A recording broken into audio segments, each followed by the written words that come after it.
Warning, this content is for entertainment and educational purposes only. This video is brought to you by First Detachment Nutrition. Battle tested, expert formulated. Use discount code AB10 at checkout for 10% off. Hey folks, Big Paul here, and I've got a little treat for you. This is a clip from the most recent live Q&A that Kurt Havens and I did for the Anabolics e-course. This question was about the post-show rebound strategy. I talk about my strategy for post-show, and Kurt chimes in with his 2 cents on it and how he handles it with his clients.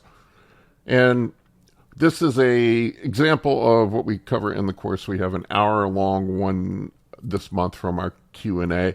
It's up on the Anabolics course. If you already have a subscription, you can go watch it. It'll be uploaded tonight, along with this video. You can go check it out. There's also the June one that's up. We do one of these once a month. If you want to subscribe to the Anabolics course, there's a link in the video description below. I have 20% off coupon that's going to be available for the next week to celebrate my IFBB Pro card win. Just type in IFBB at checkout for 20% off. Enjoy this clip. Thank you.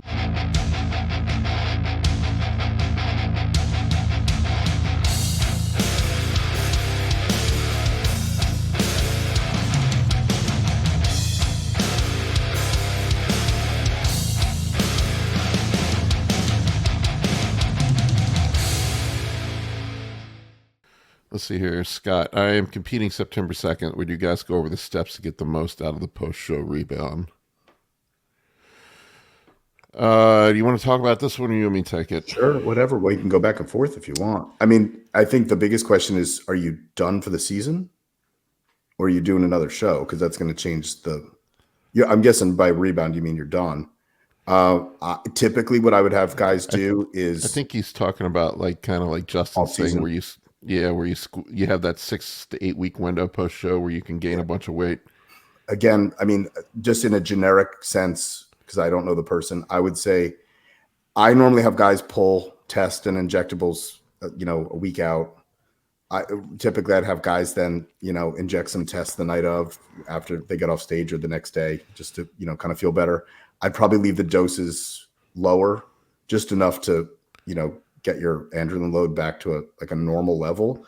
I wouldn't go nutty with I don't go nutty with the food. I would have a guy have 1, maybe 2 nice meals, and then go right back to the macros that they had at 4 to 6 weeks out, depending on how the prep went, and then titrate it up. I have a guy that just came off nationals. He was with you. He was in classic, and that's what I have him doing. So this coming week now, we're going to start bringing his food back up. But he's just on test now. It's very debatable. The data doesn't really support a huge amount of muscle gain after a show. There's a lot of fluid retention and glycogen. The human body, though, tends to want to cause hyperplasia of fat cells if you overeat after a strict diet for survival. So you just run the risk of doubling your fat cells if you really blow it out. I've seen some crazy... I tell you what, Justin is really aggressive in that phase. He puts a lot of food back in quickly. And there's a couple arguments for it, and there's a couple arguments against it. I've gotten a little more conservative with it because I've seen it go both ways. I've seen some guys really fuck themselves up post-show. I kind of test it out coming out of the show, test the water a little bit and see where they're at rather than go aggressive. Justin, what he'll do, man, he throws five high days in a row right at you. And his argument is, and this is a compelling argument, that ghrelin's going to be high, and most people just don't have the mental fortitude to get through that phase without eating some shitty food. And his argument is, if we fill you up on chicken and rice, that you're not going to go binge on pizza and donuts. Got it. No, it's very valid. I tend to be more conservative with the food after. Yeah, and I have stopped doing that, Kurt, and even I'll tell you why.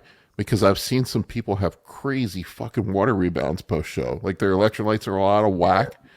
And I've seen dudes, even when they eat clean and push the food really hard the week after, I've seen guys gain 20, 30 pounds in water sometimes. Yeah. Well, and part of my reasoning too is I don't typically bump the anabolics back up like high immediately after, because you're coming out of like probably the worst phase for your health. Yeah. And you don't, in my opinion, you don't want to go back on 2 grams of gear, 3 grams of gear. So if you don't have the anabolic support and you push food real high, where's the composition going to go? That's kind of my thought. I like to keep guys leaner. I feel like look how well you did this year because you never got out of shape. Like you had abs when I saw you in whatever that was, March. Yeah, I weighed 5 pounds less on stage than I did at the start of prep. Yeah. So there you go. I'll tell you though, with the gear, I know there are a lot of coaches that pull people off and go straight to a cruise. I do think that's a mistake. That's a mistake too. I'm just saying a safe, normal amount of test. Here's what I have been doing, and maybe it's right or maybe it's wrong. What I'll do is do about half the total load of what I did on prep.